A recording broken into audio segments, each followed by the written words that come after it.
Hello and welcome, my dear friends and my students. I, John Rizzi, welcome all of you to this official YouTube channel named Study 91.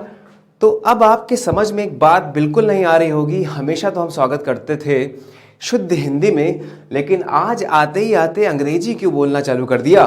क्योंकि उसका सबसे बड़ा reason ये है कि जैसा कि आप यहाँ पर देख पा रहे हो, हम लोगों ने शुरू किया है सीरीज स्पोकन इंग्लिश की, और यहाँ पर बात हो रही है पहले लेक्चर की, डे 1 की, और देखेंगे कि किस तरीके से हमें इंग्लिश सीखना है, बोलना। यहाँ पर अब हम लिखने की बात नहीं कर रहे हैं, लिखने की बात तो है ही, साथ साथ बोलने की बात यहाँ पर करेंगे, क्योंकि बोलना एक ऐसी चीज़ है कि लोगों को आता भी है तब भी इतनी ज़्यादा प्रॉब्लम होती है। डर लगता है कि लोग क्या सोचेंगे मेरे बारे में अगर मुझसे गलती हो गई तो भाई, जैसा कि मैंने पहले भी आपको बताया था कि लोगों के बारे में नहीं सोचना, अपने बारे में सोचना है। लोग क्या कहते हैं उन्हें कहने दो, उनका काम है कहना।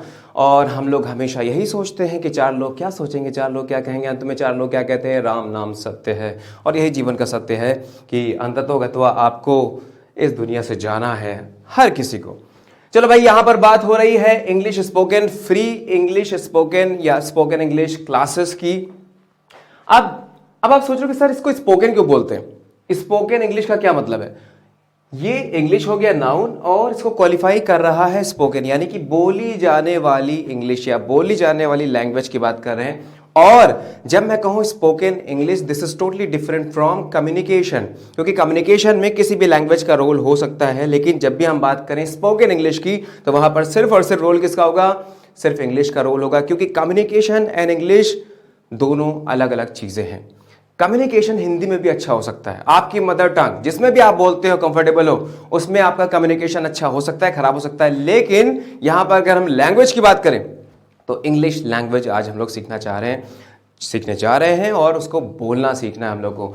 तो यहां पर हमने मेंशन किया है 1 मंथ। कई बार क्या होता है, स्टूडेंट्स पूछते हैं कि सर कितना टाइम लगेगा, अगर हमें जीरो से हीरो बनना, हमें कुछ भी नहीं आता, हमें कितना टाइम लगेगा? और यकीन मानिए दोस्तों, इसके हज़ारों चैनल्स मौजूद हैं और बहुत सारे टीचर्स भी हैं, ट्रेनर्स भी हैं जो सिखा रहे हैं आपको कि कैसे बोला जाए। और कई लोग ऐसा दावा भी करते हैं, आपने देखा होगा पोस्टर्स, बड़ी बड़ी होर्डिंग्स लगी होती, बैनर लगे होते हैं कि 14 दिन में अंग्रेजी सीखिए, या 1 महीने में, 2 महीने में, 45 दिन में अंग्रेजी बोलना सीखिए। लेकिन यहां पर हमने ऐसा बच्चों कोई भी चीज मेंशन करने की जरूरत नहीं समझी। रीजन क्या है? अगर हम आपसे कहें 1 मंथ में, ये भी गलत, देखो मैंने यहां पे इसको क्रॉस कर दिया है, गलत है। 2 मंथ में, ये भी यहां पर मैंने इसको क्रॉस कर दिया। और यहां पर क्या लिखा है? सीखे इंग्लिश 14 दिनों में, 14 दिनों में, ये भी क्रॉस कर दिया। अब नीचे क्या लिखा है? अब झूठे वादे नहीं होंगे बल्कि हकीकत से मुलाकात होगी। क्योंकि इतने सारे चैनल्स हैं, अभी तक तो हम लोग को सीख जाना चाहिए था ना, क्यों नहीं सीखे? रीज़न ये है कि कहीं ना कहीं हम लोग गुमराह हो चुके हैं। हमें ऐसा लगता है कि हम 15 दिन में, 1 महीने में, 2 महीने में सीख जाएंगे, लेकिन ये सच्चाई नहीं है। रीज़न क्या है समझते भाई? तो चलते हैं अपने पहले स्लाइड की तरफ और स्टार्ट करते हैं कि why we face difficulty while speaking in English. अच्छा, इंग्लिश के साथ जब बोलने की बात हो तो आप इन प्रेपोजिशन का भी यूज कर सकते हो, जैसे मैंने यहां पे किया है, और चाहो तो ना भी कर सकते हो। जरूरी नहीं कि आप यहां पे इन प्रेपोजिशन लगाओ। I want to speak English, ये भी सही है। I want to speak in English, ये भी सही है। चाहे आप इन लगाओ चाहे ना लगाओ, कोई दिक्कत वाली बात नहीं है। एक्चुअली लैंग्वेज का पर्पस क्या होता है, कम्युनिकेशन का पर्पस क्या होता है? जो कुछ भी आपके दिमाग में, जो कुछ भी आप कहना चाहते हो सामने वाले पर्सन से, वो आपने बखूबी कहा या नहीं कहा। अगर आपने अपने थॉट्स को एक्सप्रेस कर दिया तो इसका मतलब जो लैंग्वेज का पर्पस है वो कंप्लीट हो गया। आपको एक एग्जांपल देता हूं। जैसे मैं पहले बनारस में रहा करता था, और बनारस में टूरिस्ट बहुत ज़्यादा आते हैं, और ख़ासतौर से फॉरेनर्स को देखिए आप, अगर आप 80 घाट घूमे हों तो आपको ज़रूर फॉरेनर्स मिल जाएंगे। तो मेरा बहुत शौक था घूमने का, मैं इधर उधर जाया करता था, और जहाँ पर फॉरेनर्स दिखते थे मैं उनसे पकड़ पकड़ बात करता रहता था। तो मुझे अच्छा भी लगता था, क्योंकि मेरी कम्युनिकेशन अच्छी होती थी, मेरी स्पोकन इंग्लिश अच्छी हुआ करती थी। तो इससे काफ़ी ज़्यादा हेल्प मिलती है। जितना ज़्यादा आप बोलने का एक तरीका है, जितना ज़्यादा आप बोलोगे उतना ज़्यादा आप सीखोगे। तो तब मैं वहाँ पर गया और मैंने ये ऑब्जर्व किया कि मतलब जो पढ़े लिखे हुए लोग नहीं भी थे, या थोड़ा बहुत पढ़े लिखे लोग थे, जैसे हम रिक्शे वाले की बात करें, ऑटो वाले की बात करें, आमतौर पे तो आजकल ऑटो वाले बहुत ज़्यादा पढ़े लिखे होते हैं, लेकिन हम बात कर रहे हैं क्योंकि आमतौर पे क्या होता है कि हम जितना भी पढ़ लिख ले जाएं, लेकिन कम्युनिकेशन में स्पोकन लैंग्वेज की जब बात आती है तो हम कहीं ना कहीं लैक करते हैं। तो वहाँ पर स्पोकन लैंग्वेज कैसे चलती है? जैसे मान लो कि फॉरेनर आया और ऑटो वाले से पूछना है कि कहीं जाना है, उसके लिए मैं तय कर रहा हूँ, तो खुद ही आपको बुलाएगा, come come come, sit sit, where to go, hotel hotel, only 500 rupees.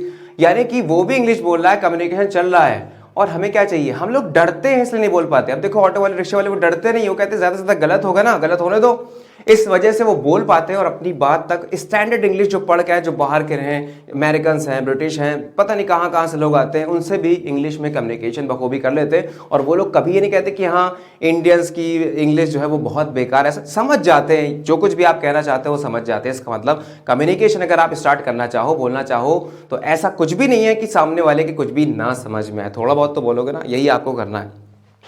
अब सबसे बड़ा सवाल क्या है कि हमें इतनी ज़्यादा प्रॉब्लम आखिर होती ही क्यों है? Why we Indians face a lot of problems while speaking in English. और हिंदी में हम बहुत ज़्यादा कंफर्टेबल हो जाते हैं। रीज़न क्या उसका?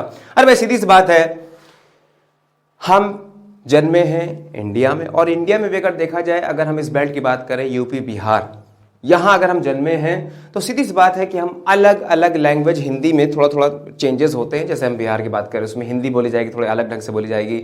यूपी की बात करें, इवन कानपुर, लखनऊ, इलाहाबाद, प्रयागराज, बनारस, इन सब अलग अलग बात करें, आगरा की बात करें, दिल्ली की बात करें, तो थोड़े थोड़े किलोमीटर के डिस्टेंस पे आप देखेंगे हिंदी का भी बदलाव आ जाता है। तो इंग्लिश का तो जाहिर सी बात है, क्योंकि हिंदी भी लैंग्वेज है, इंग्लिश भी लैंग्वेज है।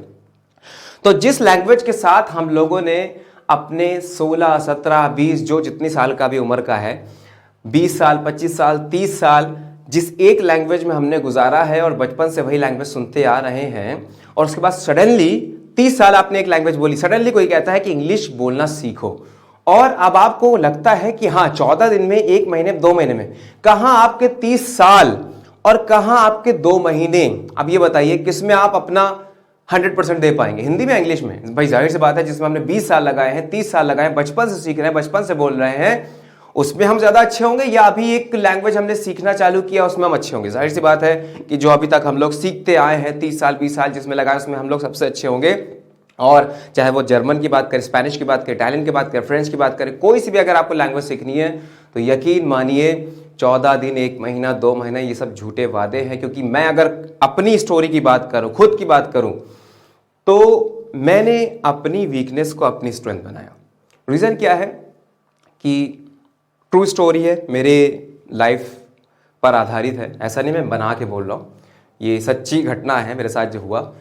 कि मैंने पढ़ाई की विद्या मंदिर से, विद्या मंदिर की काफ़ी सारी ब्रांचेस हैं, तो विद्या मंदिर से मैंने पढ़ाई की। तो उसमें सर को आचार्य जी बोलते हैं, और भोजन मंत्र भी होता है। वॉज द पार्ट ऑफ भोजन मंत्र ग्रुप जो पढ़ा करते थे। और साथ ही साथ जब खड़े होते हैं, बैठते हैं, तो उसमें भी कुछ ना कुछ संस्कृत में बोला जाता है, हिंदी या संस्कृत, हिंदी या संस्कृत, इसके इर्द गिर्द हमारी पूरी स्कूलिंग घूमती थी, जो जितनी भी स्कूल लाइफ रही। और फिर उसके बाद क्या हुआ, I was use two of all these things, कि मुझे हिंदी में ही किताबें मिलनी हैं, हिंदी में ही लिख के आना है। लेकिन suddenly I got admitted to an engineering college, क्योंकि मैंने डिसाइड किया कि मुझे बीटेक करना है। और फिर जब मैंने एडमिशन लिया, हालांकि कॉलेज का नेम मैं मेंशन नहीं करना चाहता या स्कूल का नाम मेंशन नहीं करना चाहता, बस इतना समझे कि बीटेक मैंने किया। और उस समय क्या हुआ कि सारी किताबें जो थीं अभी तक, जो भी मैंने हिंदी में पढ़ी, वो सडनली इंग्लिश में सारी किताबें आ गई। अब मैं सोच रहा था कि मैं कैसे कर पाऊँगा, क्योंकि अभी तक हिंदी पढ़ी, समझने की कोशिश कर रहे हैं, समझ में नहीं आ रहा क्या लिखा है। उसके बाद उस चीज़ को सिर्फ पढ़ना नहीं, लिखना भी है हूबहू जाके, तभी तो टीचर नंबर देगा। तो ये वो किसी तरह मैं पास हुआ। बहुत अच्छे नंबर तो नहीं आए, क्योंकि इंग्लिश में सब कुछ था, और कहीं ना कहीं हाँ पास वाले नंबर, पासिंग मार्क्स जिसको हम लोग बोलते हैं, हालांकि वो पास मार्क्स होता है, ग्रामर में हम लोगों ने पढ़ा था, तो उस टाइप के थोड़े बहुत मार्क्स आ गए कि हाँ पास हो जाए। लेकिन बच्चों, अगर मेरी कम्युनिकेशन या इंग्लिश पहले से अच्छी होती, तो जाहिर सी बात है कि मैं अच्छा स्कोर कर पाता जब इंग्लिश मीडियम की बात आती। तो ये दिक्कत सभी के साथ होती है कि कहीं कोई स्विच करना चाहता है किसी और एक और लैंग्वेज में, तो दिक्कत सभी को आती है। तो उस समय बहुत ज़्यादा प्रॉब्लम फेस आई, लेकिन हाँ करते करते धीरे धीरे कर कहीं किसी तरह मैं पास हुआ। और उसके बाद क्या हुआ, मैंने कहा कि चलो टीचिंग स्टार्ट की जाए। अब टीचिंग में भी क्या, इंग्लिश बहुत वीक थी मेरी। रीज़न क्या है, ना तो मेरी वोकैब बहुत अच्छी थी, ना तो स्पेलिंग, एक स्पेलिंग लिखता था वो भी गलत हो जाती थी, ना तो मैं बोलने में बहुत अच्छा था। फिर क्या हुआ कि मेरा एक एल्डर ब्रदर है, उसने मुझे सिखाया टेंसेस। सबसे पहले क्या सिखाया, टेंसेस सिखाया जैसे उसने मुझे टेंसेस सिखाया, मेरे अंदर थोड़ा सा इंग्लिश को लेके इंटरेस्ट जागा, और जैसे ही इंटरेस्ट जागा तो मैंने इंग्लिश की सारी क्लासेस करना शुरू किया, चाहे वो स्कूल्स में होती थी और चाहे वो बीटेक में होती थी या बीटेक के बाद जितनी भी क्लासेस हुआ करती थी। इंग्लिश की क्लासेस मैं कभी मिस नहीं करता था। क्यों नहीं? क्योंकि पहले से कुछ ना कुछ इंटरेस्ट था। तो आपके पास, आपके मन में इंटरेस्ट जरूर होना चाहिए किसी भी चीज़ को सीखने का। अगर इंटरेस्ट नहीं तो आपको कोई भी नहीं सिखा सकता। ब्रह्मा जी भी आ जाए तो आपको सिखा नहीं सकते। अगर आपकी खुद की विल नहीं है, अगर आपकी चाह नहीं है, तो आपको कोई भी सिखा नहीं सकता। उसके बाद क्या हुआ बच्चों कि मैं टीचर भी बन गया, किसका? इंग्लिश का। तभी तो मैं इंग्लिश पढ़ा रहा हूं। और जब मेरा इंटरव्यू हुआ था तो मुझे 1-2 चैप्टर आते थे। टेंसेस जरूर आता था मुझे। अगर कोई पूछे कि आपको पहले से क्या आता था? टेंसेस। तो जिसको भी टेंसेस नहीं आता है, आज की डेट में टेंसेस के सारे कॉन्सेप्ट एकदम तैयार कर लेना। क्योंकि अगर टेंसेस नहीं आते तो वो नींव कहां रखोगे? क्योंकि फंडामेंटल्स या बेसिक जिस पर आप सेंटेंस को फॉर्म करोगे वही तो टेंसेस है। टेंसेस नहीं आता तो बच्चों आगे की कहानी बिल्कुल फेल है। अब फेल नहीं, हम ये कह सकते हैं कि हम इंडियंस या जो हिंदी की यूज टू है वो नहीं सीख सकते, लेकिन हाँ, जो लोग बचपन से पढ़ते आ रहे हैं, इंग्लिश के माहौल में भी हैं, वो सीख सकते हैं बिना किसी टेंसेस, बिना किसी रूल, नियम, कायदे, कानून के। रीजन क्या है बच्चों? ये समझते हैं। रीजन सबसे बड़ा ये है। देखिए यहां पर 3 बच्चे बैठे हुए हैं, as you can see here. How child learns language. यहां पे लिखा हुआ है एक बच्चा जिसको कुछ नहीं आता, ना तो वो कभी स्कूल गया, ना तो उसने कभी पढ़ाई की, बल्कि सिर्फ 2-3 साल तक सिर्फ घर में रहा। घर में उसने किया क्या? सिर्फ बातें सुनी लोगों की और वो हिंदी बोलना सीख गया। अभी अगर किसी इंग्लिश मैन से बोलो या इंग्लिश के जो फॉरेनर्स हैं उनसे अगर बोलो कि भैया तुम्हें इंग्लिश बहुत अच्छी आती है, हाँ ठीक है, मदर टंग है तुम्हारी, तुम हिंदी सीख के दिखाओ, तो क्या वो 14 दिन में हिंदी सीख जाएगा? 1 महीने में, 2 महीने में? नहीं, उसको भी अच्छा खासा टाइम लगेगा। 1 साल 2 साल उसको लग सकता है सीखने में। यही तो मैं आपको समझाना चाहता हूं कि गुमराही की तरफ मत जाइए, बल्कि सीधे सीधे चीज़ों को, कॉन्सेप्ट को समझिए कि अगर जिसको हिंदी पहले से आती है, वो हिंदी पढ़ रहा है, उसके यूज टू है, हैबिचुअल है, तो इतनी जल्दी नहीं हो पाएगा, टाइम लगेगा और धीरे धीरे स्टेप बाय स्टेप चीजें दिमाग में उतरती आती हैं। तो अब देखो होता क्या है कि ये जो बच्चा है इधर वाला, ये कह रहा है हेलो। ये जो मिडिल में बैठा हुआ ये कह रहा है बॉन्जोर। और ये जो बैठा है ये एक्चुअली लिखा तो एच से है, लेकिन इसको पढ़ते ओला, होला नहीं, ओला। अब हेलो, बॉन्जूर, ओला, सारी की सारी चीजें एक ही हैं, जिसका मतलब क्या है? ग्रीटिंग, किसी को हेलो कर रहा है। ये है ब्रिटिश या अमेरिकन बच्चा कि जिसने हेलो सीखा, क्योंकि उसके माँ बाप आपस में ऐसे ही बात करते थे, जिससे भी लोगों से इंटरेक्ट करता था, आसपास के लोग, पड़ोसी, सब ऐसे ही बोलते थे। इसने क्या सीखा? हेलो सीखा। लेकिन ये जो बीच बच्चा बैठा है, इसने सीखा फ्रेंच, है ना, क्योंकि फ्रेंच में बॉन्जोर बोलते उस चीज़ को। इसने हेलो नहीं सीखा, क्योंकि आसपास के लोग यही कहते थे, यही वो सुनता था और यही बोलने की उसने कोशिश की। इसके बाद ये जो था स्पेनिश बच्चा है, और इसने क्या सीखा? इसने सीखा वही सेम वर्ड को, हेलो को, ओला इसने सीख लिया। इसका मतलब कहने का कि दिमाग ईश्वर ने सभी के पास दिया है, सबके बच्चे होते हैं, चाहे वो अमेरिका में बैठा हो, चाहे वो इंडियन हो, लेकिन जो लैंग्वेज सुनेगा वही वो सीखेगा। यही वजह है कि ऐसे जितने भी बच्चे जिनको प्रॉब्लम होती है सुनने में, आप कभी देखेगा कि ऐसी बहुत सारी रिसर्चेज हैं या ऐसे बहुत सारे बच्चे हैं जो बोल नहीं पाते हैं। उसका सबसे बड़ा रीज़न पता है क्या? क्योंकि ये पाया गया कि जब वो छोटे थे तो वो सुन भी नहीं सकते थे। अगर कोई इंसान सुन नहीं सकता तो वो बोल भी नहीं सकता, अगर वो बच्चा है तो। इसका मतलब जब आप बच्चे होते हो, छोटे होते हो, तो आपकी सुनने की क्षमता, सीखने की क्षमता, रटने की क्षमता बहुत ही अच्छी होती है। लेकिन जैसे जैसे आप बड़े होते जाते हो, आपकी रटने की कैपेबिलिटी कम होती जाती है और आपको समझने की जो कैपेबिलिटी है वो धीरे धीरे स्ट्रांग होती जाती है। तो अब अगर कोई हमसे बोले कि हाँ इतनी सारी कविताएं याद कर लो, संस्कृत के श्लोक याद कर लो, तो हमें बहुत टाइम लगेगा। किसी 4 या 5 साल के बच्चे से अगर बोला जाए ये श्लोक है, ये कविता है, तो देखिए आपको 1 दिन में याद करके पूरी सुना देगा, उसमें अटकेगा भी नहीं। तो ये होता है, हम लोग को भी याद कर लेंगे लेकिन टाइम लगेगा। तो जैसा माहौल होगा बच्चों, वैसे ही आप लैंग्वेज को सीखोगे। यकीन ना आए तो आप 6 महीने सिर्फ ये काम करके देख लो। 6 महीने सिर्फ इंग्लिश में बात करो अपने दोस्तों से। अगर मैसेज भी टाइप करते हो तो मैसेज भी टाइप करो इंग्लिश में। Try to frame the whole sentence. ऐसा नहीं कि आपने शॉर्ट फॉर्म का यूज़ किया, पूरे सेंटेंसेस फ्रेम करने की कोशिश करो। फ़ोन कॉल पे बात करना है, सोशल मीडिया पे कमेंट किसी को करना है, चाहे अच्छा या बुरा, हमेशा फ्रेम करो सेंटेंस को अपने इंग्लिश में। तो इससे क्या होगा, आप यूज टू हो जाओगे, हैबिचुअल हो जाओगे। क्योंकि ये हैबिट जो होती है ना, ये कहाँ से आती है मैं आपको बताऊं। हर एक चीज को अपने माइंड को समझने की जरूरत है, सिर्फ बोलना नहीं। हमने ऐसे कह दिया। अब कुछ लोग ये सोच रहे भी रहे होंगे, मेरे व्यूअर्स ये सोच रहे होंगे, सर आप शुरू कब करोगे पढ़ाना, ये बताओ। अगर पढ़ाने से मेरे हो जाता, आप सीख जाते, तो अभी तक तो सीख गए होते। क्योंकि मैं तो पहला नहीं हूं ना कि जो मैं आपको पढ़ाने आया हूं आज, स्पोकन कैसे सीखी जाए, मैं पहला नहीं हूं। इसका मतलब आपको नहीं आती, इसका मतलब वहां से आप नहीं सीखे, है ना। वहां से अगर नहीं सीखे तो कहने का मतलब यही है बेटा कि ऐसा नहीं है कि 14 दिन में, 1 महीने में, 2 महीने में आप सीख जाओगे। बड़ा लंबा वक्त इसमें लगता है। और बहुत ज़्यादा डिमोरलाइज होने की ज़रूरत नहीं कि सर आपने तो कह दिया हमें 1 साल पूरा, 6 महीने पूरे लग जाएंगे, अब हम तैयारी करना छोड़ देते, हम बोलना छोड़ देते। नहीं बेटा, यहाँ से स्टार्ट करोगे तभी जाके आप परिपक्व या डेवलप्ड हो पाओगे, राइट। तो सब, हाँ, इस पे आने से पहले हम बात करते हैं अपने कॉन्शियस और सबकॉन्शियस माइंड की।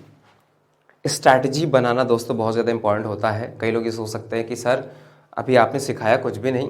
भैया सीखने से पहले क्या होता है ना, किसी भी जंग में जाने से पहले या किसी फील्ड में जाने से पहले, जैसे आपने कहा क्रिकेट मुझे खेलना, बॉलिंग करनी है किसी खिलाफ, तो कुछ रणनीति बनाते हो कि नहीं बनाते हो, ऐसे चले आते हो। बड़े बड़े प्लेयर्स जो होते हैं, बड़े बड़े टीम के प्लेयर्स होते हैं, वो भी रणनीति बनाते हैं, स्ट्रैटेजी बनाते हैं कि हमें इस प्लेयर के खिलाफ कंडीशंस क्या है, पिच रिपोर्ट क्या, सारी चीज़ें देखते हैं, तब जाके बैटिंग करने उतरते हैं, तब जाके अपना खेल देखते हैं। अगर वो बिना स्ट्रैटेजी के उतर जाए, तैयारी करना शुरू कर जाए, तो वो क्या हो जाएगा, विदाउट एनी डायरेक्शन हो जाएगा। जब हम भागते हैं, हम भागते तो बहुत तेज हैं, लेकिन अगर डायरेक्शन ना हो तो हम जहाँ जाना चाहते हैं वहाँ पहुँच नहीं पाएंगे। तो अपने माइंड को समझना बहुत ज़्यादा ज़रूरी है। कॉन्शियस माइंड और सबकॉन्शियस माइंड होता क्या है कि जब हम किसी चीज़ को रिपीट करते हैं या सीखना चाहते हैं, हमारा जो सबकॉन्शियस माइंड है धीरे धीरे उस चीज़ को विकसित करता रहता है। और अल्टीमेटली क्या होता है, चीज़ों को हमें कॉन्शियसली नहीं याद करना पड़ता, रिकॉल नहीं करना पड़ता, बल्कि खुद ब खुद दिमाग में चीज़ें अपने आप आ जाती हैं, चाहे हम उस वक्त कुछ और भी सोच रहे हो।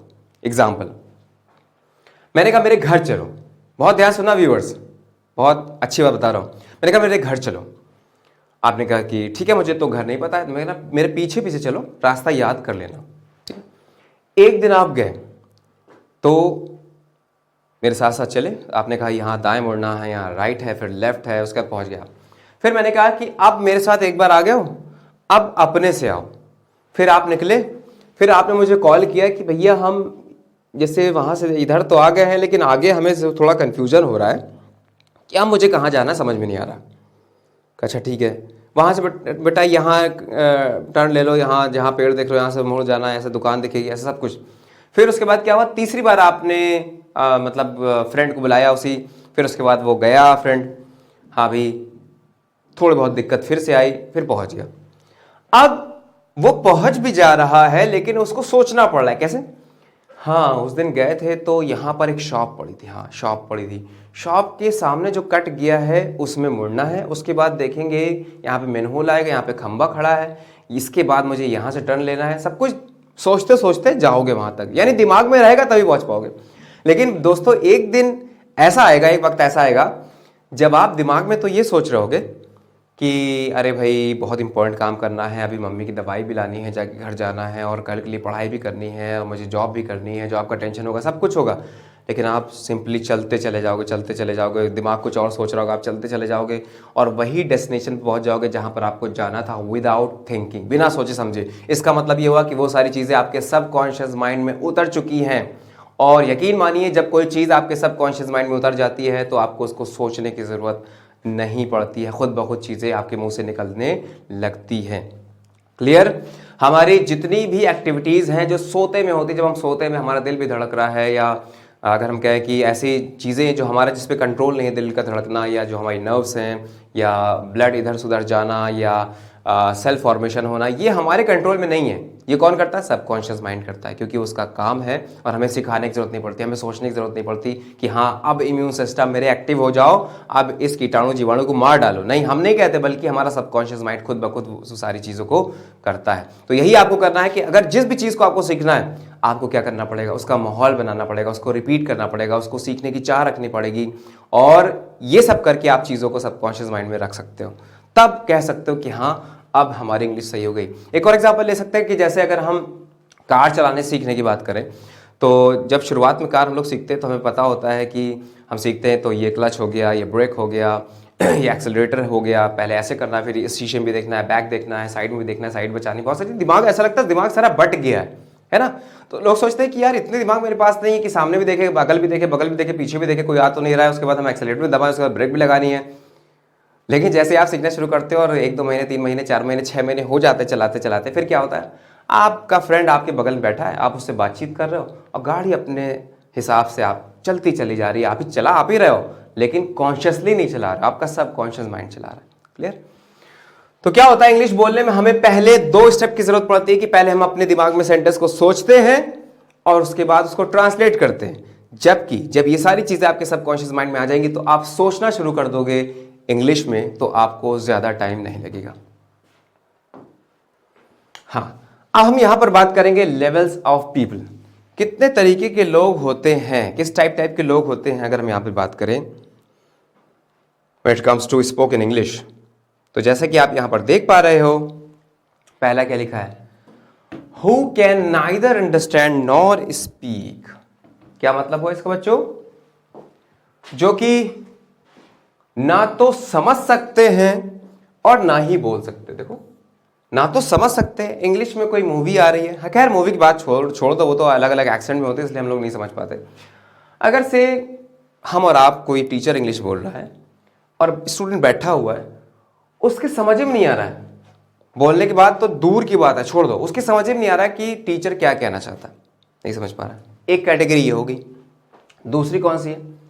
जो समझ तो लेते हैं लेकिन बोल नहीं पाते। सर, जो कुछ आपने कहा मेरे पल्ले पड़ा, मेरे समझ में आया, लेकिन मैं बोल नहीं पाता हूं, मैं बोलने की कोशिश करता हूं, निकलता नहीं है मुंह से, या मुझे आता ही नहीं, समझ में नहीं आता, इज लगाऊं, आर लगाऊं, एम लगाऊं। ऐसे कुछ लोग ऐसे भी होते हैं। अच्छा, तीसरी कैटेगरी क्या है?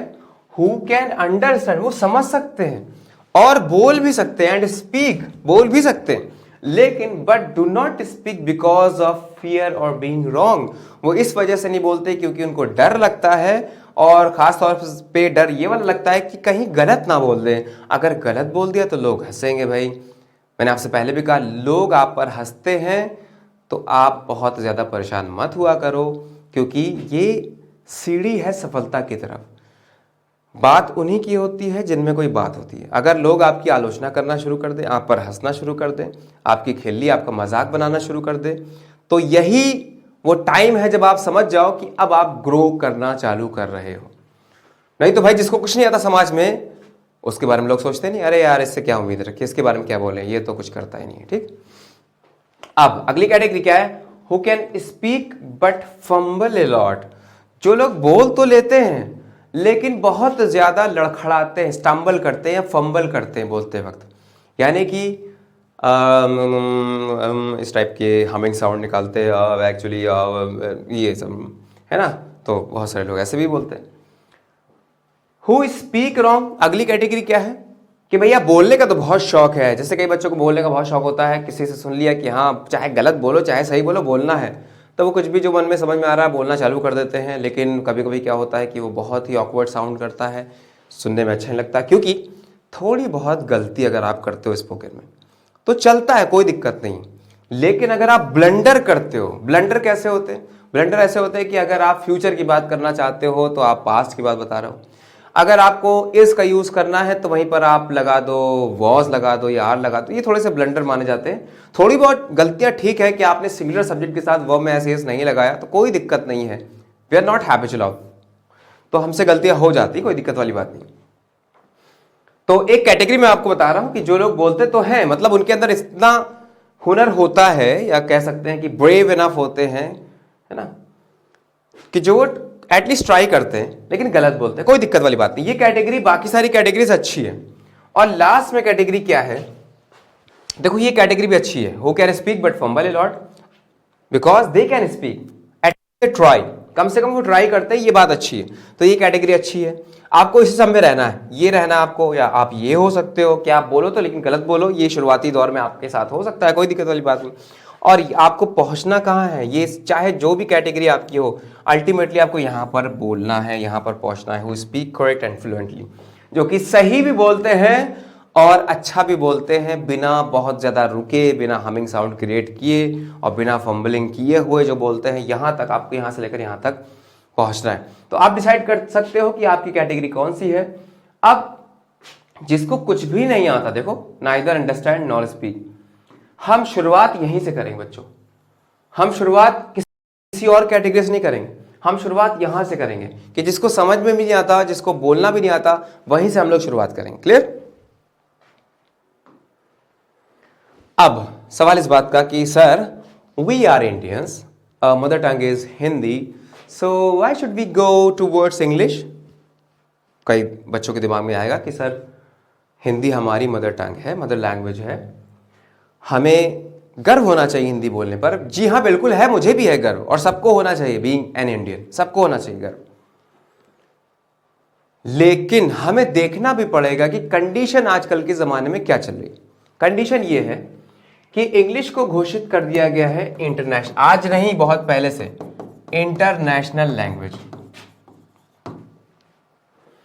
इंटरनेशनल का मतलब क्या होता है कि चाहे किसी को हिंदी, फ्रेंच, स्पेनिश, इटालियन आती, चाइनीज, जापानीज आती हो, चाहे ना आती हो, लेकिन इंग्लिश थोड़ी बहुत जरूर आती होगी। ये इस वजह से किया गया है कि अगर आपको ओवरसीज में जॉब मिल जाती है, यू गो अब्रॉड, आप बाहर जाते हो जॉब करने के लिए, तो आपको क्लाइंट से बात करने में कोई दिक्कत ना आए, इसलिए एक लैंग्वेज को ऐसा बना दिया गया कि ये आपको आनी चाहिए। अगर आपको ये आती तो आप दुनिया भर में जितने भी लोग हैं सबसे बात कर सकते हो एक लैंग्वेज के माध्यम से। इसलिए बच्चों इंग्लिश लैंग्वेज बहुत इंपॉर्टेंट होती है। और अगर हम अलग एस्पेक्ट में बात करें, जितने भी गवर्नमेंट एग्जामिनेशन होते हैं, चाहे हम एसएससी की बात करें, चाहे हम बैंक की बात करें, स्टूडेंट की बात करें, या इंश्योरेंस के एग्जाम्स की बात करें, तो आपने देखा होगा इंग्लिश का पेपर ज़रूर होता है। और उसमें कौन सी इंग्लिश आती है? ग्रामर बेस्ड या वोकैबुलरी या कॉम्प्रिहेंशन बेस्ड इंग्लिश आती है। बड़े बड़े आप जीआरई, जीमैट या कैट की बात करोगे तो उसमें इंग्लिश तो बहुत ही खतरनाक आती है। तो इंग्लिश इसलिए इंपॉर्टेंट हो गई। और एक बात और, हमारी ये मानसिकता होती है, हालांकि मैं इस चीज़ को बिल्कुल नहीं मानता हूं, लेकिन बहुत सारे लोग ऐसा मानते हैं कि जो बंदा इंग्लिश में बोलता है या इंग्लिश में बात कर रहा है, कम्युनिकेशन कर रहा है, वो बहुत ज़्यादा नॉलेजेबल होगा, उसको बहुत कुछ आता होगा, वो बहुत पढ़ा लिखा होगा। लेकिन दोस्तों मैंने ऐसे कई लोगों को देखा है कि जिनके पास नॉलेज, एकेडमिक नॉलेज, सब्जेक्ट्स की नॉलेज, मैथमेटिक्स की, चाहे वो इंग्लिश ग्रामर की हो, चाहे वो केमिस्ट्री की हो, फिजिक्स की, वो नॉलेज तो उनके पास, या हिस्ट्री नॉलेज शून्य के बराबर है, लेकिन तब भी वो just because of their mother tongue, या हो सकता है कि उनके घर में माहौल हो इंग्लिश बोलने का, इस वजह से उनकी इंग्लिश अच्छी है। लेकिन इसका मतलब ये नहीं, ये हमारी आम सोच होती है, आम जनता की सोच यही होती है कि भैया इंग्लिश में बात कर रहा है तो इसका मतलब बहुत ज़्यादा पढ़ा लिखा होगा, पीएचडी होल्डर होगा। लेकिन ऐसा बिल्कुल, ये बात अपने दिमाग से निकाल दो कि जो इंग्लिश अच्छी बोलता है वो बहुत पढ़ा लिखा है, ऐसा कुछ भी नहीं है। तो क्या होता बच्चों कि जब कभी भी इंटरव्यू होता है, आप देखेंगे कि आमतौर पे एक एग्ज़ाम होता है, उसके बाद इंटरव्यू होता है, और इंटरव्यूअर जो होता है वो उस पर डिपेंड करता है कि वो कौन से लैंग्वेज का यूज़ करता है। वो चाहे तो हिंदी में आपसे क्वेश्चन पूछ सकता है, और वो चाहे तो इंग्लिश में भी पूछ सकता है। और अगर इंग्लिश में पूछा, यानी कि आपकी किस्मत अगर ख़राब रही, उसने इंग्लिश में पूछा, तो आपको इंग्लिश में ही जवाब देना पड़ेगा। अगर आपने हिंदी में जवाब दिया तो ये आप वहाँ पर बच्चों ये नहीं कह सकते हो कि sir why are you promoting English, mother tongue is Hindi, है ना, उससे कह सकते हो क्या? नहीं कह सकते। अगर आपने कहा you will be not hired, you will be fired, आप निकाल दिए जाओगे, आपको कभी हायर ही नहीं करेगा। क्योंकि रीज़न क्या भाई, हर एक जगह अपनी जगह सत्य है, सही है, लेकिन आपको परखना ये, आपको देखना ये है कि आप एक जगह मत रहो, यानी कि अपनी एम्प्लॉयबिलिटी को बढ़ा दो। यानी कि आपको एक काम अगर मिला है तो उसको भी आप कर लो, दूसरा काम मिला है तो उसको भी आप कर लो। जैसे अभी कोविड आया, कई लोग की नौकरियां चली गई क्योंकि उनका फील्ड वर्क था, फील्ड पे निकलने का आपको मौका नहीं मिला। लेकिन जिनकी सॉफ्टवेयर बेस्ड कंपनी थी, उन्होंने घर बैठ के भी काम कर लिया, उनको पेमेंट पूरा मिला, पूरी सैलरी मिली। क्यों? क्योंकि अगर वो किसी एक क्षेत्र में रहते या उनका क्षेत्र कुछ अलग होता। इसीलिए मैंने कहा कि अपने आप को विकसित करो, डेवलप करो। एक चीज नहीं आती तो एक चीज के भरोसे मत बैठे रहो, दो चार चीजें तैयार कर लो कि ये नहीं तो ये, इसका मार्केट खराब हुआ तो यहां आ जाएंगे, राइट? ऐसे करो। तो इसलिए that is why English becomes very important for each and every person over there. Next, where to start from. ये बहुत सारे लोगों के लिए प्रॉब्लम होती है कि सर ठीक है आपने सारी चीज़ें बता दी, लेकिन हम स्टार्ट कहाँ से करें? क्योंकि ये लेक्चर नंबर 1 है, डे 1, इसलिए मैं बहुत सारी चीज़ें आपको बता रहा हूँ, कहानी ज़्यादा बता रहा हूँ। कहानी अभी मैं प्रैक्टिकल अप्रोच पे नहीं आ रहा हूँ, यहाँ अभी तक हम लोगों ने कुछ पढ़ा नहीं है, सिर्फ मैं इसके पीछे की जो साइकोलॉजी है उसको मैं एक्सप्लेन करने की कोशिश कर रहा हूँ कि दिक्कत आखिर होती क्यों है, क्यों हम लोग सीख नहीं पाते। So where to start from, कहाँ सर कहाँ से स्टार्ट करना है? क्या हम टेंसेस पढ़ें, या हम पहले वोकैबलरी पढ़ें, या पहले हम न्यूज़पेपर पढ़ें, एडिटोरियल पढ़ें, या पहले हम इंग्लिश मूवीज़ देखें, या पहले हम कम्युनिकेशन कन्वर्सेशन स्टार्ट कर दें अपने दोस्तों के साथ? हम कह रहे हैं जैसे करना चाहते हो इम्प्रूव करो, लेकिन बोलने के लिए बच्चों याद रखना, इंग्लिश बोलने के लिए सबसे इंपॉर्टेंट ना तो टेंस है, ना वोकैबलरी है, ना कोई और चीज़, ना ग्रामर। इंग्लिश बोलने के लिए सबसे ज़रूरी चीज़ है, बता दूं, सबसे ज़रूरी चीज़ है इंग्लिश बोलना। मतलब बोलने के लिए बोलना ही ज़रूरी है। अगर आप कहो कि सर हमें तैरना सीखना है, तो मैंने कहा ठीक है, आज हम लोग स्विमिंग की क्लासेस करेंगे। पहला लेसन पढ़ाया, बोर्ड पे लिखवा के ऐसे, दूसरा पढ़ाया, तीसरा पढ़ाया, चौथा पढ़ाया, पूरा कोर्स कंप्लीट हो गया, सिलेबस कंप्लीट कर दिया, हाउ टू स्विम परफेक्टली, है ना, हाउ टू स्विम वेल। उसके बाद मैंने उस किताब को दे भी दिया उसके हाथों में। मैंने कहा बच्चे ये किताब है, आपने पढ़ लिया पूरा, आप पूरी थ्योरी इसकी जान चुके हो, सारे नियम कायदे कानून आप जान चुके हो। अब मैं आपको धक्का देने जा रहा हूं पानी के अंदर, नदी में कुदाने जा रहा हूं आपको। अब आप इसको पढ़ो और जो भी आपको पढ़ाया गया है सबको रिकॉल करते हुए अब नदी से पानी से बाहर आके दिखाओ। क्या आ पाओगे? बिल्कुल भी नहीं आ पाओगे। रीज़न क्या है कि हमने वक्त भी दिया, एफर्ट्स भी बहुत दिया, हमने मेहनत भी बहुत की, हम सीखे भी बहुत, लेकिन हमने प्रैक्टिस नहीं की। तैरने के लिए तैरना पड़ेगा, ड्राइविंग के लिए ड्राइव करना पड़ेगा, राइट, कार चलाने के लिए कार चलाना पड़ेगा। In the same manner English बोलने के लिए इंग्लिश बोलना पड़ेगा। तो अब आप कहोगे सर कहां से बोलना शुरू करें? सर हमारे पास तो लोग ही नहीं आसपास, दोस्त हमारे बातचीत करते नहीं, पापा मम्मी से बात करेंगे तो गरिया दिए जाएंगे, पड़ोसियों के पास ना टाइम आजकल रहता नहीं है सर, तो हम क्या करें? कहां से, कौन मेरी मदद करेगा, कौन मेरे साथ कन्वर्सेशन करेगा? अरे खुद से करो, या अपने जैसे कुछ फ्रेंड्स बना लो जो वाकई ईगर हो सीखने के, कीन इंटरेस्ट रखते हो सीखने के लिए। ऐसा एक ग्रुप बना लो, व्हाट्सएप ग्रुप बना लो, कॉन्फ्रेंस कॉल किया करो, मीटिंग्स गूगल मीट रखा करो, एक एक टॉपिक तैयार करके आया करो, स्पीच रखा करो, बहुत सारी ग्रुप डिस्कशन किया करो, बहुत सारी डिबेट किया करो, बहुत सारी चीजें हैं, है ना। जिसको चाहता है कुछ करना, उसके लिए वो एक्सक्यूज कभी नहीं देता कि सर ये नहीं है, वो नहीं है, लाइट नहीं आती है, और बहुत दूर दराज में मैं रहता हूँ और मेरे दोस्त नहीं, ये बहुत सारी परेशानी गिरा देगा। लेकिन जिसको करना होगा, लाख परेशानी उसके जीवन में होंगी, लेकिन वो कभी गिनाएगा नहीं, वो कहेगा मुझे करना है तो करना है। तो आपको शुरुआत इसी तरीके से कि जो भी आपको मीडिया मिलता है, अगर आपके दोस्त यार आपके साथ नहीं है, तो आप के एकांत में अकेले घर में बैठे हुए अपने आप से बात करो, क्वेश्चन पूछो, खुद से रिप्लाई करो, और कभी कभी इसको रिकॉर्ड करो, और कभी कभी इसको लिखो भी। लिखो इसलिए क्योंकि स्पेलिंग भी बहुत ज़्यादा इंपॉर्टेंट होती है, कि जो आप सोच रहे हो उसकी स्पेलिंग आपको आती है कि नहीं आती, वो वर्ड जो आप कहना चाहते हो वो एग्जिस्ट करता भी है नहीं करता है। तो लिखो, किस चीज़ की समरी पढ़ो, फिर उसके बाद समरी पढ़ने के बाद उसको लिखो अपने आप से सोच के, try to frame your own sentences, तब जाके आपको पता चलेगा कि आप अब प्रोग्रेसिव मूड में हो, यानी मोड में हो, चलना शुरू किया है आपने। अब सबसे पहली चीज, अगर आपको कुछ नहीं आता, चलो ठीक है, आपने बोलना स्टार्ट कर दिया, अपने दोस्तों के साथ कन्वर्सेशन करना चालू कर दिया, सोशल मीडिया पे आपने इंग्लिश में पोस्ट करना चालू कर दिया, ठीक है, इसके बाद क्या क्या करना है? इसके बाद अगर आपने एक छोटा सा सेंटेंस आपको बोलना है, तो आप ये ज़रूर देखोगे कि मैंने इसमें मिस्टेक क्या कर दी, क्या मैंने सही बोला है गलत बोला। थोड़ा बहुत गलत बोलना इज़ ओके, कोई दिक्कत नहीं, लेकिन ब्लंडर नहीं होना चाहिए कि बहुत ज़्यादा गलत बोल दिया। प्रोनाउंसिएशन भी हमने इतना ज़्यादा रॉन्ग बोल दिया कि अगला समझ ही नहीं पा रहा है। नेचर को हमने नटूरे बोल दिया, फ्यूचर को हमने फटूरे बोल दिया, तो अगला समझ ही नहीं पा रहा है, तो आपके बोलने का कोई फायदा नहीं। क्योंकि कम्युनिकेशन क्या है, लैंग्वेज का पर्पस क्या है, मेन पर्पस क्या है? चीज़ों को समझाना। If you are able to express all these things you have in your mind, only then the purpose of language will be solved. Next, अपनी नेक्स्ट स्लाइड क्या है? सेंटेंस को पहचानना, कितने टाइप के सेंटेंसेस होते हैं, उसका स्ट्रक्चर क्या होता है, ये बहुत ज्यादा जरूरी चीज होती है दोस्तों। तो सबसे पहला यहां पर क्या लिखा है? Assertive sentence. कितने टाइप्स के सेंटेंसेस होते हैं? असर्टिव सेंटेंस, और जिसको क्या बोला जाता है? Declarative sentence. एक ही चीज है, दोनों क्या चीज है? एक ही चीज है। यानी कि अफर्मेटिव या नेगेटिव सेंटेंस की बात करेंगे तो वो किस में आता है? वो असर्टिव या डिक्लेरेटिव सेंटेंस में आता है। जैसे अगर हम कहें he is a doctor, he is a doctor, You are honest, मतलब क्या हुआ? वह एक डॉक्टर है, तुम ईमानदार हो। ये कैसे सेंटेंसेस हैं? ये असर्टिव या डिक्लेरेटिव सेंटेंसेस में आएंगे दोनों। क्लियर? नेगेटिव भी हो सकता है, you are not good, negative भी इसी में आ जाएगा।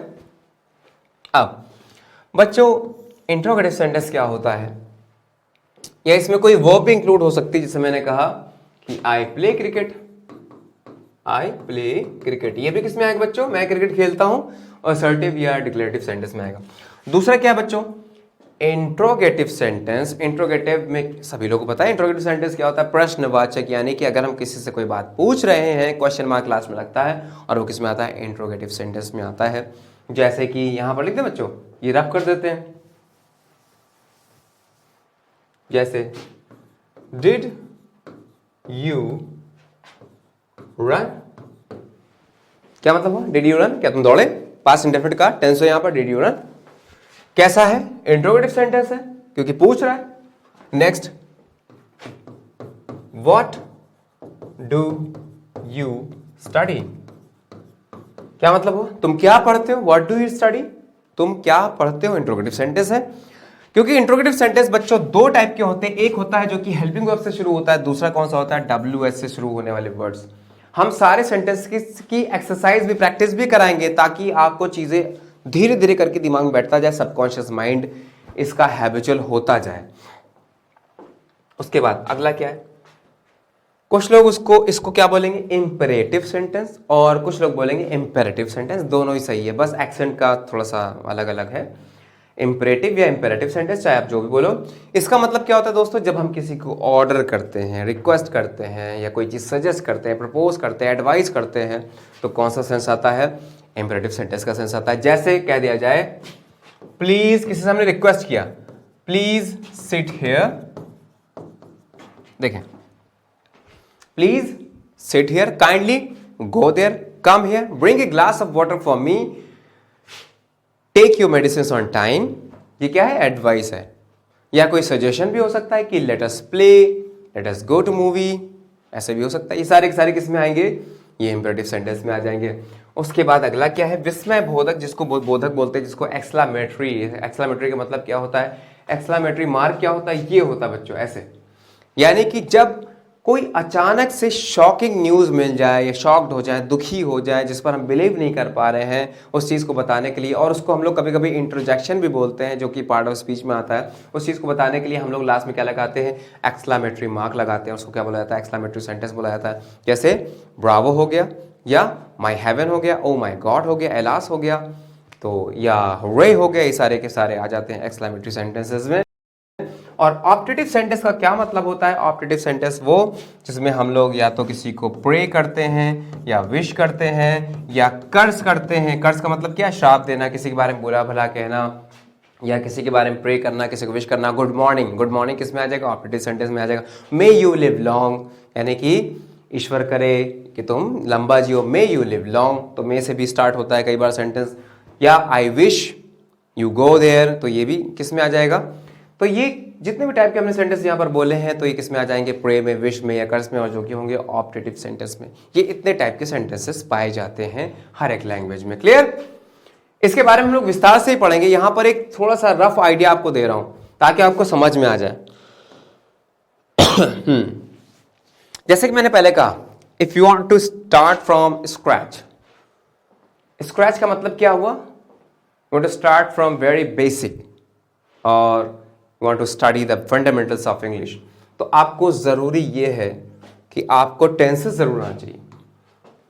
क्योंकि इंग्लिश आप बोलो, अभी से बोलना शुरू करो, टेंसेस की कम से कम गलतियां करो। क्योंकि बच्चों टेंसेस की जब गलती होती है ना, तो अर्थ का अनर्थ हो जाता है। मतलब बोलना कुछ कहना चाहते हैं, कुछ और समझ में आ रहा है अगले के, तो जब बात आपकी समझ में नहीं आएगी तो दिक्कत होगी सामने वाले को भी, तो वो रिप्लाई क्या करेगा, वो आपकी बात समझ ही नहीं पाएगा। इसलिए टेंसेस का बहुत ध्यान रखना है। धीरे धीरे ये हैबिट में आ जाएगा, गलतियां होना कम हो जाएंगी। शुरुआत में गलती होगी, हो सकता है कि आप यहां पर ये कर दो कि आई गोज टू टेम्पल, हो सकता है स्टार्टिंग में आप ये कर दो कि आई गोज टू टेम्पल, लेकिन धीरे धीरे आपको समझ में आ जाएगा कि आई गोज नहीं होता, आई गो टू टेम्पल हो जाता है। या कभी कभी आपके साथ बोलने में ये भी हो जाएगा कि डिड यू वेंट देयर, कभी कभी बोलने में क्या हो जाएगा कि क्या आप वहां गए, तो आप कह दोगे डिड यू वेंट देयर, तो अगला समझ तो जाएगा, लेकिन आपने गलती कर दी, तो हो सकता है कि सोचे कि हाँ आपने गलती कर दी। अगेन मैंने कहा ना, आपको सोचने, ये नहीं सोचना है कि अगला क्या सोचेगा। गलतियों से ही इंसान सीखता है, तो गलतियां करो शुरुआत में, लेकिन कोशिश ये करो कि हम सही बोलें। और पहले आप सीख जाओ, गलतियां कर करके सीख जाओ। फिर उसके बाद क्या होता है ना, जब भी हम लोग कोई चीज़, जैसे मान लो किसी को बाइक चलानी सीखनी है, कार चलानी सीखनी है, पहले तो वो सीखेगा चलाना, उसके बाद तेज चलाना सीखेगा। तो कभी स्पीड पर मत जाओ कि सर हम बहुत तेजी से बोलेंगे, फ्लुएंटली बोलेंगे तभी हम इंग्लिश में अच्छे होंगे। नहीं, आराम आराम से सोच सोच के बोलो। जब आप बिगनिंग कर रहे हो, उसकी शुरुआत कर रहे हो, बहुत सोच समझ के बोलो, कोई दिक्कत वाली बात नहीं है। गलत हो जाता है, गलत हो जाने तो लोग हंसते हैं, लोगों को हंसने दो। तो क्या आपको टेंस आता है? अपने आप से पूछें, do you have knowledge of tenses? क्या आपको पता है कि tenses, how many types of tenses are there? So basically there are 3 types of sentences या टेंसेस। अगर बात किया जाए कौन कौन से, पास्ट, फ्यूचर और प्रेजेंट, जिसमें हम अभी बात कर रहे हैं। प्रेजेंट हो गया, पास्ट हो गया, फ्यूचर हो गया, और सभी में सब कैटेगरीज कौन कौन सी होती हैं? इंडेफिनिट होता है, कॉन्टिन्यूअस होता है, कॉन्टिन्यूअस को और क्या बोल सकते हैं? प्रोग्रेसिव बोल सकते हैं। उसके बाद परफेक्ट, और उसके बाद परफेक्ट कॉन्टिन्यूअस आता है। क्लियर? जैसे कि यहां पर लिखा हुआ, अगर पूछा जाए टेंसेस को ऐसा तैयार करो, कोई रात में पूछ ले, अंधेरे में पूछ ले, इसका मतलब सोते में पूछ ले, आपको उठा दे, तुम सो रहे हो बहुत गहरी नींद में, कैसे पूछ, अरे भैया हैज आपके साथ कौन सी फॉर्म आती है वर्ब की? क्या हुआ? थर्ड फॉर्म आती है, तुरंत बता दो। हैज एफ हैड के साथ वर्ब की थर्ड फॉर्म आती है। क्या इज एम आर के साथ कभी बीन आ सकता है? ये तो नहीं आ सकता, क्योंकि बीन होती है सेकेंड फॉर्म, थर्ड फॉर्म किसकी? बी की। तो इज एम आर के साथ कभी बीन नहीं आ सकता, BEING आएगा, बीइंग आएगा, राइट? फिर कोई पूछते कि पास्ट इंडेफिनिट के अफर्मेटिव सेंटेंस में, अफर्मेटिव का मतलब क्या? Positive sentence, negative, interrogative. Past indefinite के अफर्मेटिव सेंटेंस में वर्ब की कौन सी फॉर्म लगाई जाती है? तुरंत बता दो। Second form sir, second form. अच्छा, विल शैल के साथ कौन सी फॉर्म लगती है? सर फर्स्ट फॉर्म लगती है। प्रेजेंट डेफिनेट में सिंगुलर सब्जेक्ट के साथ वर्ब में क्या ऐड करते हैं? ऐसे एस ऐड करते हैं। अगर प्लूरल सब्जेक्ट होता है तो उसमें क्या ऐड करते हैं? कुछ नहीं ऐड करते। अगर हम हेल्पिंग वर्ब की बात करें नेगेटिव या इंट्रोगेटिव में, तो प्रेजेंट डेफिनेट क्या लगता है? डू या डज लगता है। अगर यही बात हम करें किसमें? पास्ट इंडेफिनिट, तो क्या लगता है? डिड लगता है। सर अगर डिड आ जाए तो कौन सी फॉर्म आती है? वर्ब की फर्स्ट फॉर्म आती है। हैज हैव के साथ वर्ब की कौन सी फॉर्म आएगी? थर्ड फॉर्म आएगी। Will have been, shall have been के साथ या कहीं बीन अगर लग जाए, अगर वो पैसिव ना हो, तो कौन सी फॉर्म आएगी? ING फॉर्म आएगी, राइट? तो ये सब बिल्कुल रटा होना चाहिए, जुबान पे होना चाहिए, फिंगर टिप पे होना चाहिए, इसमें आपको कुछ भी नहीं भूलना है। तभी हम जाके, अगर हमारे ये बेसिक क्लियर है, तभी हम जाके will start forming sentences. Otherwise हम चुपचाप बैठे रहेंगे, कोई कितना भी हमको टाइम दे दे, हम एटलीस्ट ट्राई नहीं करेंगे। आप ट्राई करो, फिर आप देखो। और यकीन मानो, ना तो 14 दिन, ना 1 मंथ, ना 2 मंथ, यहां तक तो बिल्कुल नहीं। ये आप पर डिपेंड करता है। अब इसके आगे ये डिपेंड करता है, चाहो तो आप 4 मंथ्स में भी तैयार हो सकते हो, 6 मंथ्स में भी। एटलीस्ट इतना देना ही पड़ेगा, चाहे आप कुछ भी कर लो, इतना तो एटलीस्ट आपको देखना ही पड़ेगा। क्योंकि भैया सबकॉन्शियस माइंड में चीजें पहुंचने में रेपिटेशन चाहिए, टाइम लगता है, ऐसा अचानक से नहीं आ जाता। किसी को इतना वक्त लग सकता है 4 महीनों का, किसी को 6 महीने का वक्त, किसी को 1 साल भी लग सकता है। ये आपकी कैपेबिलिटी, आपकी ग्रैस्पिंग पावर पर भी डिपेंड करता है। 1 ईयर किसी को लग सकता है, किसी को 2 ईयर्स, किसी को 3 ईयर्स भी लग सकता है। लेकिन बच्चों कोशिश ये करना कि 1 या 2 साल से ऊपर मत जाना, क्योंकि कहीं ना कहीं अगर आप 1-2 साल से ऊपर जा रहे हो, सीखने में टाइम लगा रहे हो, उसका मतलब आप ध्यान नहीं दे पा रहे हो। तो ये समझो कि आप 4 महीने से लेकर आप बहुत ज्यादा हो गया 2 साल का वक्त ले लो, इतने में तो आपको सीख ही जाना चाहिए 100%। क्योंकि मैं झूठे वादे करने पे बिलीव नहीं करता। मुझे पता है ना कि 1-2 महीने के अंदर सीखना असंभव है। थोड़ा बहुत तो सीख जाओगे बोलना, लेकिन फ्लुएंट नहीं हो पाओगे। हर एक कम्युनिकेशन नहीं कर सकते, कन्वर्सेशन बहुत अच्छी नहीं कर सकते। ये मैं किसके लिए बता रहा हूँ? ये मैं एवरेज या अबव एवरेज कैटेगरी के लिए नहीं बता रहा हूँ, ध्यान रखना। कई लोग इस बात पे हंसेंगे कि सर मैं तो 2 महीने में सीख सकता हूँ, मैंने 14 दिन में सीखा था। अरे आपको आता होगा पहले से, कहीं ना कहीं पढ़ रखे होगे तब। अगर मैं कह रहा हूँ if you want to start from the very scratch, you will have to pay attention to this amount of time, कि आपको इतना तो लगेगा आपकी कैपेबिलिटी की। और ये कुछ डिसाइड नहीं होता कि कितने दिन लगे, कितने महीने, कितने साल लगे। कई लोग पूछते हैं सर मेरा SSC एग्जाम कितने साल में क्लियर हो जाएगा, बैंक। अरे ये टोटली आपके ऊपर डिपेंड करता है। आप पढ़ोगे, आप ध्यान दोगे, आपकी पावर क्या है, मेमोरी पावर क्या है, सब आपके ऊपर डिपेंड करता है। मैं क्या बता दूं कितने दिनों बाद सीख, मैं लेकिन ये जरूर कह सकता हूँ कि हाँ 14 दिन, 1 महीना, 2 महीना भूल जाओ, नहीं, अगर आपको कुछ नहीं आता तो। क्योंकि मेरे पास ऐसे कई स्टूडेंट्स हैं जो मुझसे फेस टू फेस रूबरू होते हैं, आते हैं मेरे पास, और मैं उनको पिछले 2-3 महीने से पढ़ा रहा हूं। Still they are facing a lot of problems while speaking. तो भाई प्रैक्टिकल नॉलेज है, क्योंकि मैंने देखा इसलिए मैं बता रहा हूं। हाँ, अब अगर हम बात करें स्ट्रक्चर ऑफ द सेंटेंस की, कि सेंटेंस में होता क्या है कि सर अगर हम सोचे सेंटेंस को फॉर्म करने के बारे में, तो सबसे पहले हम लिखे क्या या कहाँ से शुरुआत करें, क्योंकि यहाँ पे सिर्फ लिखना नहीं, यहाँ पे बोलना है। मेरे मन में से एक सेंटेंस आया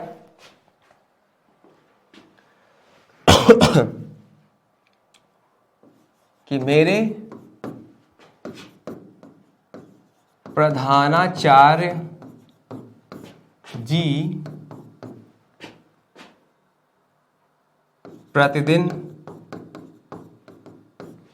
स्कूल आते हैं। मेरे प्रधानाचार्य जी प्रतिदिन स्कूल आते हैं, ये मेरे दिमाग में आया। अब जो बच्चे सीख रहे हैं, बिल्कुल स्क्रैच से फंडामेंटल्स शुरू कर रहे हैं, जिनको टेंसेस में भी सीख रहे हैं, बहुत ज़्यादा टेंसेस में भी नहीं आता चीज़ों को, वो क्या करेंगे, आता भी वो क्या करेंगे, आमतौर पे we Indians will try to translate this whole sentence. पहले तो दिमाग में आ गई बात, अब हम क्या करेंगे, सेंटेंस को ट्रांसलेट करने की कोशिश करेंगे। तो कितने स्टेप हो गए, 2 स्टेप प्रोसेस हो गया, 2 स्टेप प्रोसेस। पहले स्टेप में आपने क्या किया, सोचा एज यूजुअल, जैसे आप सोचते हो हिंदी में सोचा। हिंदी में क्यों सोचते हो, क्योंकि हिंदी हमारी मदर टंग है। अगर इंग्लिश हमारी मदर टंग होती तो इंग्लिश में हम सोचते। तो आपने हिंदी में सोचा, उसके बाद दूसरा स्टेप क्या है, आप इसको ट्रांसलेट करोगे अकॉर्डिंग टू नियम कायदे कानून। ट्रांसलेट करो भाई, करो, देखते हैं कितने लोग कई लोग तो ट्रांसलेशन भी सही नहीं कर पाते हैं। ट्रांसलेट करो, एटलीस्ट इतना तो करो। तो मेरे प्रधानाचार्य जी, आप हमेशा याद रखना कि स्ट्रक्चर की अगर हम बात करें तो जरूरी तो नहीं कि शुरुआत में सब्जेक्ट हो, लेकिन in most of the cases subject से शुरुआत होती है। जरूरी नहीं कि सब्जेक्ट ही शुरुआत में हो। सब्जेक्ट वर्ब अग्रीमेंट वाले चैप्टर में हमने देखा कि सेंटेंस का सब्जेक्ट लास्ट में भी हो सकता है, इवन कहीं भी हो सकता है। तो आमतौर पे क्या होता है कि सब्जेक्ट से शुरुआत होती है, और सब्जेक्ट हमेशा वो होता है जो काम को कर रहा होता है, डूअर होता है, राइट। तो डूअर पहले आ गया, सब्जेक्ट आ गया, उसके बाद हमें यह देखना पड़ता है कि टेंस कौन सा है। तो अब रटना मत, जैसे हम लोग को स्कूल में रटाया जाता था कि जिन वाक्यों के अंदर ता ती ते होता है वो प्रेजेंट डेफिनेट होते हैं या इंडेफिनेट होते हैं, नहीं। फिर तो तुम ये भी कहोगे कि उसके पास एक पपीता है, इसमें भी ता ती ते आ गया, तो प्रेजेंट डेफिनेट हो गया क्या। वह एक कुत्ता है, प्रेजेंट डेफिनेट हो गया क्या, नहीं। बल्कि पूरी बात यह है कि जिसमें वर्ब हो और वर्ब ता ती ते पे खत्म होती हो, right. In most of the cases, not always. ऐसा जरूरी नहीं कि ताती से नहीं आया तो वो प्रेजेंट डेफिनेट नहीं हो सकता, तब भी हो सकता है। तो मेरे प्रधानाचार्य जी प्रतिदिन स्कूल आते हैं, है का मतलब यहां पर क्या हो बच्चों, हम बात प्रेजेंट की कर रहे हैं। प्रेजेंट के कौन से में गया, इंडेफिनिट में गया। प्रेजेंट के इंडेफिनिट में गया तो हमने यहां पे सब्जेक्ट पहले यूज किया कि माय प्रिंसिपल। जैसे हमने सब्जेक्ट यहां पर लगा दिया, प्रिंसिपल की स्पेलिंग बच्चों यहां पर ये होगी AL, प्रधानाचार्य। वो जो LE होता है वो सिद्धांत होता है। तो मेरे प्रधानाचार्य जी, माय प्रिंसिपल, प्रतिदिन का मतलब डेली स्कूल आते हैं, आने के लिए कम हो गया। प्रेजेंट डेफिनेट है, प्रिंसिपल हो गया, सिंगुलर सब्जेक्ट में वर्ब में एस लगाते हैं तो कम्स हो जाएगा, माय प्रिंसिपल कम्स। और कहां आते हैं, तो school. My principal comes to school, और प्रतिदिन के लिए डेली लगा दिया, डेली एवरीडे लगा सकते हो। क्लियर। तो अब आप देखो, इतना छोटा सा सेंटेंस इंग्लिश में बोलने के लिए हमें इतनी मेहनत करनी पड़ी। पहले तो हमने सोचा, फिर उसके बाद उसमें देखा कि भैया टेंस कौन सा था, है लगा हुआ ताती ते है। फिर हमने वर्ब देखा, फिर हमने देखा कि हेल्पिंग वर्ब तो नहीं कोई लगेगी। फिर हमने देखा कि आप प्रतिदिन के लिए क्या लगा दे, डेली लगा दे। तो स्ट्रक्चर ऑफ द सेंटेंस ये होता है कि सबसे पहले सेंटेंस में सब्जेक्ट आता है, हेल्पिंग वर्ब या वर्ब आता है, उसके बाद ऑब्जेक्ट आता है, उसके बाद अदर जो भी वर्ड्स हैं जिनका सेंटेंस से बहुत ज्यादा लेना देना नहीं होता है। क्योंकि आमतौर पे देखा जाए तो सब्जेक्ट प्रेडिकेट हम लोग कहते हैं ना, और उसे क्या बोलते हैं, सब्जेक्ट या वर्ब, उसके बाद लास्ट में ऑब्जेक्ट, और अदर वर्ड्स इसके यहाँ भी हो सकते हैं, यहाँ भी हो सकते हैं, कहीं भी हो सकते हैं, जो कि एडवर्ब की शक्ल में हो सकते हैं, कंजंक्शन के फॉर्म में हो सकते हैं, कुछ भी। लेकिन स्ट्रक्चर ऑफ द सेंटेंस ये होता है। तो आपने देखा यहाँ पे आपने कैसे ट्रांसलेट किया, आपने 2 स्टेप में। लेकिन यकीन मानो जब आप इस चीज के हैबिचुअल हो जाओगे तो आप will start thinking in English. आप सोचना शुरू कर दोगे इंग्लिश में, हिंदी में नहीं। नेक्स्ट, अब अगर बच्चों आप टेंसेस थोड़ा बहुत सीख गए, ये आपके लिए होमवर्क है। जिन बच्चों को टेंसेस नहीं आता, आज जरूर जाके टेंसेस जरूर सीखेंगे, जरूर से जरूर। केसेस ऑफ पर्सनल प्रोनाउंस की अगर हम बात करें कि बच्चों कितने टाइप, पर्सनल प्रोनाउन क्या होता है, प्रोनाउन को पहले तो प्रोनाउन क्या होता है, जो कि नाउन की जगह पे यूज होते हैं, और सबसे ज्यादा इंपॉर्टेंट कौन सा होता है, पर्सनल प्रोनाउन क्योंकि पर्सन को बताता है, हमें जरूरत पड़ती है आई की, मी की, ही की, शी की, दे की, इट की। और केसेस की अगर बात करें बच्चों, तो केसेस सभी को पता है कि पर्सनल प्रोनाउन के 3 केसेस होते हैं मेनली, जिसको हम लोग नॉमिनेटिव केस भी कहते हैं, सब्जेक्टिव केस, सब्जेक्टिव। दूसरा कौन सा होता है? ऑब्जेक्टिव। तीसरा कौन सा होता है? पॉसेसिव। जैसे एग्जांपल के तौर पे आप सर्च करोगे कहीं भी, आपको ये मिल जाएगा कितने केसेस होते हैं, 3 केसेस होते हैं। एग्जांपल के तौर पे अगर हमने यहां पर हमें आई लिखना है, हमने यहां पे लिखा आई, किस में डालोगे आई को? सब्जेक्टिव मोड में, ऑब्जेक्टिव या पॉसेसिव? भाई अगर मैंने कहा कि मैं उसे मारता हूं, तो अब मैं की जो इंग्लिश होगी, क्योंकि यहां पर मैं सब्जेक्ट है इसलिए मी नहीं रखोगे, आई रखोगे, क्योंकि सब्जेक्ट है, मैं उसे मारता हूं, आई बीट हिम। अब अगर मैंने कहा मैं उसे मारता हूं, उसे के लिए अगर मान लो कोई पर्सन जो है वो मेल है ना, तो उसका जो ऑब्जेक्टिव केस होगा वो हिम हो जाएगा, आई बीट हिम। तो अब यहां पर हमने ये तो नहीं कहा कि आई बीट ही, क्या बोला? I beat him. तो अगर ही के लिए बोला जाए, अगर आई के लिए बोला जाए, सब्जेक्टिव केस क्या होगा? मी होगा। पॉसेसिव केस क्या होगा? माई एंड माइन, दूसरा वाला। 2 होते हैं पॉसेसिव केस, हर एक के नहीं, 2 के नहीं भी होते, ठीक। अगर ही की बात करें, जैसे आई बीट हिम कह दिया, ही इसमें आ जाएगा, हिम इसमें आ जाएगा, और हिज इसमें हो जाएगा। हिजेस नहीं होता क्योंकि ऑलरेडी इसमें एस लगा हुआ है, योर का योर्स हो जाता है। तो ये तो आपको पता होगा। अगर पूछा जाए कि इट का प्लूरल क्या होता है बच्चों, इसमें आई और वी, आई होता है सिंगुलर, ये क्या होता है? सिंगुलर। अगर हम वी की बात करें तो आई का प्लूरल क्या हो जाता है? वी हो जाता है, ये होता है प्लूरल। और इसका ऑब्जेक्टिव केस क्या होगा? अस। पोजीशन इसका क्या होगा? आर और आर्स, 2 हो जाएंगे, क्लियर। तो सेंटेंसेस को कहने के लिए, बोलने के लिए, लिखने के लिए हमें इनकी बहुत ज्यादा आवश्यकता पड़ती है। पहली चीज नाउन की बहुत आवश्यकता पड़ती है क्योंकि वो सब्जेक्ट बनता है, ऑब्जेक्ट बनता है। और दूसरी चीज यहाँ पे हमें प्रोनाउंस की बहुत ज्यादा जरूरत पड़ने वाली है, क्योंकि अगर हमें कहना है कि मुझे वहां जाना है, तो मुझे वहां जाना, I have to go there. अब यहाँ पे हैव टू क्यों लगा है? वो सारी की सारी चीजें, कुड का यूज, कैन का यूज, मे का यूज, माइट का यूज, सारी की सारी चीजें हम लोग एक एक करके डे वाइज पढ़ेंगे तो आपको ज्यादा क्लियर होता चलेगा।